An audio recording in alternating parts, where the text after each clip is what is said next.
let's begin. Hi guys, welcome back to my channel, Seuninscience. I'm Seun and I'm in science. So today I wanted to have like a sit down chat just to kind of share my experience and share with you how I got this job as a research assistant at Cambridge. As a research assistant, you are still in a lab. Essentially, you're still interacting with academics, with PIs, with postdocs, with postgraduates, and even with master students and undergraduate students. So you're still speaking science, you're still in that realm, you're still developing your knowledge. So I really wanted to have further experience in the midst of science, you know, doing the nitty-gritty. So yeah, that's why I decided to choose to go and work as a research assistant, and also it will give me a bit of time, you know, to really develop and to really question whether or not I am PhD material, whether or not I can hack doing a PhD, whether or not I'm competent enough. Because I think this is again where if you don't know, imposter syndrome comes in, like where you question your ability, you question the fact that you are in the field that you are and whether or not you are smart or competent enough. You see, and you're interacting with, you know, really experienced and knowledgeable and intellectual people, and you just question whether or not you're actually meant to be in this environment. So that I really did suffer with that, and I think even now I still do to an extent suffer with that, but it's a continuous progress that you work on, and you just, you know, acknowledge that you are here for a reason. You've worked hard, you've put in the time.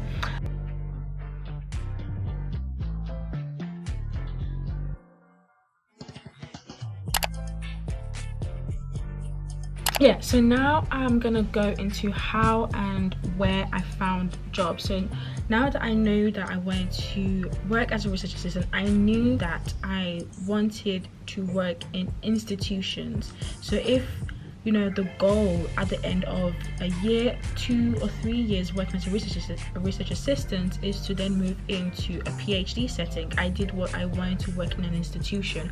So I wanted to stay in uni. So there's research institutions such as King's, UCL, Imperial, and Cambridge, and these were the 4 that I targeted. I targeted mostly in London because that is where I studied, and it would make it easier because I was living at home. So rather than having to like get a place or move my whole life out, then it would just be sort of a smooth, subtle change into being a working woman. Yeah, where do you find jobs? Well, use Google. Google is the most powerful search engine in the world. I knew that I wanted to work in institutions, so I just literally went on Google and just typed in research assistant jobs in King's, and go on university website. So here I've done that on Google, and Google Jobs pops up and it shows different positions. So like there's a research assistant position, a research associate position, research assistant associate, and then you get like subsequent links to the university websites. And for example, if I show you guys, you see here that we have top hits of some job postings. But then if you go down here, you have job opportunities at KCL, and there's some for internal and external. Internal is if you are a staff or student, and external would be for anyone else who isn't. And yeah, so here you have search engines that you can look into. So like if you are going to be in academia, then you have like departments as well. If you know, let's say you found one, then you can just kind of type in a reference ID. And we can do the same for Cambridge. So I just type instead Cambridge research assistant jobs, and yeah, again the same thing comes up. And then we have here academic and research job opportunities, and this bit I scoured when I was looking for when I was job hunting. I scoured this page a lot. So for those who are just coming out of uni, just graduating, research assistant positions would be the post that you want to be targeting. because other posts, so for example like a postdoc, you will need a PhD for that, because that means postdoctorate. Research associate is someone who also does have a PhD. So for those who don't have a PhD and are just looking to have experience in the lab, then research assistant positions are the one to go for. Now I think we might have one. Do we have one? We don't have one for like for the building that I work in, for the department that I work in. But let's say we go, oh yes we do, a research assistant / associate bioinformatics. Now I'm not a bioinformatician, but this is just an example of what you would see when you go. And if you'd like, I will do an in-depth video on how to read job specifications, how to annotate them, and to see whether or not you are eligible to apply. For my position, I literally copied and pasted this onto Word, and I went about like just highlighting what it is that they wanted. But yeah, I can do a more in-depth video on looking at job specs and catering your CV to really address the points that they have brought there. Because when you see something like this, you want to ensure that your CV has the keywords, it is pointing out at them and showing explicitly that you do have these skills and you have demonstrated it. Yeah, so where and how to find jobs on Google, just type in the institution that you want to work at, and then you can have links to their actual job postings, and just have a look there, read the job specifications properly, and see and pick ones that you know that you are eligible for, and you know that if I apply to this, I have a good standing and a good chance. The application process for me, so I started applying for this job kind of late which I would not advise you guys to do at all. I graduated in July and I didn't start applying, like really applying until I graduated. So I finished studies, I finished writing up my thesis in April. I think my deadline was like early May because I got an extension, and I was sort of like applying but not really. Like I just used that time to start enjoying life, watching K-dramas, and then I graduated. And once I graduated, I think for a month, 2 months, that was what I was doing. I was sending applications and applications and applications, yeah, as well as Google, as well as website links. You have websites such as Indeed, Total Jobs, where you can have other job postings that for jobs that, you know, require the skills that you would have gained in uni, but are not maybe in institutions. I think the best place to find jobs in institutions is to look on their website. Yeah, so the application process, just sending loads of CV, loads of cover letters, just sending them off. That was all I was doing, just application after application after application. And I will tell you guys, I got so many rejections, and you know, it gets to a point that it really does affect you. It really does make you question whether or not, you know, again, you're good enough. Because I mean, not to toot my own horn, but I mean, I went to a Russell Group university. I came out with a first class. I had done I had research experience under my belt. I would have thought I would be in good standing for these positions, but again, it seemed like I wasn't. And at that time, actually, I was only focusing on the London uni. So I was targeting King's College, UCL, Imperial, because my plan at that moment was to stay in London. It wasn't until like maybe a few weeks into my application process that I was like, you know what, let me target Cambridge also. I got loads of rejections from everyone. From Queen Mary, applied. There was a position at Queen Mary that I thought, oh wow, like this job was made for me. I let me at it, and literally the next day I got a rejection. I'm like, oh, that's sad. It really hurt, you know. And I remember just being so angry at King's, for example. I was like, yo, I pay £9,000 a year to study there, and now that I want a job, you're rejecting me. But yeah, so I applied at Cambridge. And yeah, I made sure I had a really strong CV. So on your CV, you want to cater it to the job specifications. Now, I think there's two modes to the application process. Number one is to kind of make a generic kind of CV / cover letter and just send it out to a lot, power in numbers, I guess. But I think with positions such as this, and especially even when it even comes to like PhD applications, which I hope to do in the next year or so, is that you need to actually be quite specific. You need to read the job specification. You need to ensure that your CV is highlighting, is saying the keywords, is addressing what has been written on that specification.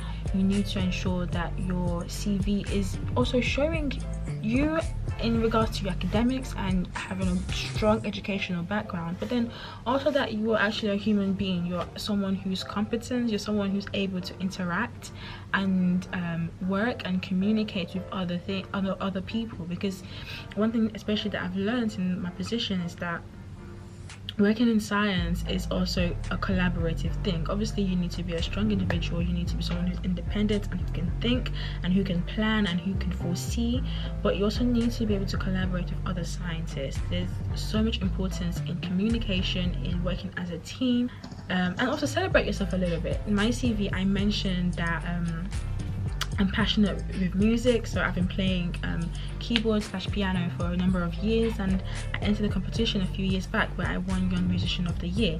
Now, I mentioned that, and that really helped because during my interview we actually ended up discussing about that, because I think that showed that, as well as being passionate for science and academics, which showed with obviously the degree that I came out with, being passionate in other fields shows that shows a lot about my personality in general, that I'm someone who's committed to something and who's able to achieve and excel in what it is that I place my mind to do. So ensure that your CV highlights your education, it highlights your skills, your talent and your interests. And so after like numerous rejections, I got my first invite to interview was actually this job. And I was just so happy. I couldn't believe it. I got the email and I ran downstairs to my dad and I was like, yo, Cambridge replied and they want me to interview. I didn't believe it, and my dad was just, you know, like, why don't you believe it? You're a good candidate, like of course they would want you. So I think this was actually quite helpful, because sometimes, especially like in the state of mind that I was in after receiving so much rejection, you start to put yourself down, you start to undermine yourself, you start to see yourself as less than you are. So it's good to have a good support network. I mean, with my dad, he knew obviously the kind of student I was, the kind of person I was, and the kind of what I can bring to the plate in any working environment, and he showed that in the words that he said. Called to interview and I was over the moon, and then I think I had about 7 days to prepare. At 7 days to prepare, I was invited to interview. From the email they sent, I knew that it would be a panel interview. So from there I went in on interview prep. Once I got the call to interview, I actually just used my support network. I went back to my master's research lab and I asked for advice on kind of how to prep for interview. I spoke with my master's supervisor. I used the internet, so there's a lot of good advice on the internet and a lot of good banks of interview questions, so I wasn't sure what to expect. So actually I've got together a Word document of some of the questions that I used for prep, and kind of the notes on what it is that I made to prep myself for that. A very good website that I used was Glassdoor. That was such a good website, because what you have on that website is you type in research assistant interview at Cambridge, and you have there like a bank of people who had interviewed at Cambridge, for example, and sort of questions or how it was like, the length of the interview, was it a panel interview or one-to-one interview. So it gave a bit of insight onto what to expect, even though I wasn't sure what to expect. And yeah, I really did use that. I can do a more in-depth video on interview prep. So if you would like to see that, please leave a comment that down below. One tip that I will leave with you though is, once you got your interview and you're there, you're being interviewed as soon as you enter. And another thing that my supervisor advised, that you should dress for the work that you're going to do. Now, from my many years in the lab before this, the kind of stuff that I wore to the lab was really comfy things. Most times I had like just jeans, a baggy t-shirt, and trainers, and just to be comfortable, because you're not here, you don't dress as other sectors do. There isn't like a strict dress code. Like you're not coming in with, you know, with a suit and tie. So for the interview, I just went in some jeans, a smart jumper, and trainers, because that is something that you'll be wearing on the job. Working in science is different to working in another sector, in regards that it's kind of, to an extent, not a real job, if that makes sense. The interview was quick. It was about 20 minutes. The first few questions were, you know, tell us about yourself, tell us what it is that you've done, pick a project that you've worked on, what were the aims, the results, and tell us about it. For that, I chose to talk about my master's research topic, which was me working on 2 RNA binding proteins, LARP6A and 6B, and seeing how they affect muscle development, muscle regeneration, all that kind of stuff. Well, not all that kind of stuff. So I went in depth about the project. I talked about what the aims of the project were, what sort of experiments I did, and what results I got. And I think quite funny, one of the panelists in the interview, he had his laptop, and when I said that, when I was saying stuff, he seemed to be typing. So I thought, oh my gosh, he's fact checking, he's going on the internet to ensure that what I'm saying is right. So that kind of put me on the spot a little bit, but I kind of overcome that. Research the lab, look into what the lab is focused on. As soon as I got my call to interview, I looked at them online, and I looked into more deeply what the lab was focused on, what was the most recent publications, sort of like the major gist of what the lab is on about. And I mean, I think with this lab it was almost quite easy, because there was a lot to be found about them. I looked on the university website. For the Stem Cell Institute, there's a list of all the PIs and what the lab is focused on, and links again to their publications. And with this lab, they had actually done a really cool thing where they collaborated with other labs in Europe, and they did this initiative called 4D Cell Fate. I'll leave a link down below. They had a video on YouTube. I watched this video. I looked more into what this project was about. I remember mentioning in the interview that, okay, I would like to work for this lab because I really see that you guys are passionate about science. The fact that you guys took the initiative to collaborate with other labs in Europe shows a lot, and it tells a lot about the lab. So after the interview, I got shown around the lab. I got introduced to other members of the lab, and I used that to sort of like discuss with them, like, okay, what's the day-to-day like working in the lab. And I got a bit of insight from there. And I did this really silly thing where, like, I wrote a card when I finished my interview.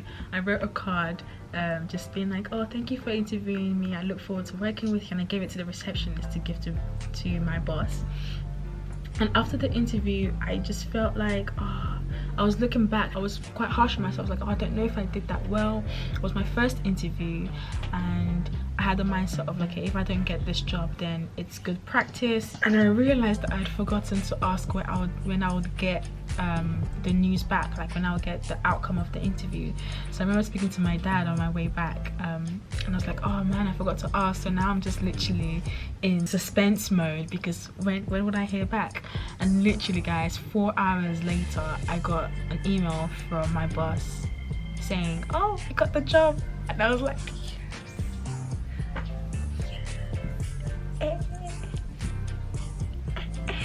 I was so happy. I cried on the train back to London. But yeah, it was really just, it was just literally like, wow, you know, my first interview, my first job, and within 4 hours, Bub's your uncle, you know. But again, it's one of those things that I put a lot of work into it. I really did, because I mean, getting a job in Cambridge is not something that I thought I would get. You know, King's rejected me, UCL rejected me, Imperial rejected me. Okay, no shade on them, but again, it's that kind of thing of when you go, even when you go to interview, you are also interviewing those people. You need to ensure that the place you're working in is actually suitable for you. It's a good place that you can see yourself developing as a scientist, developing as a human being. You need to like the people that you work with. So just bear that in mind as you guys are maybe doing your own application processes and, you know, doing the journey as a graduate in science. And I wish you guys the best of luck. If you need any help or advice or any questions, shoot them down below and I will get to them ASAP. Deuces.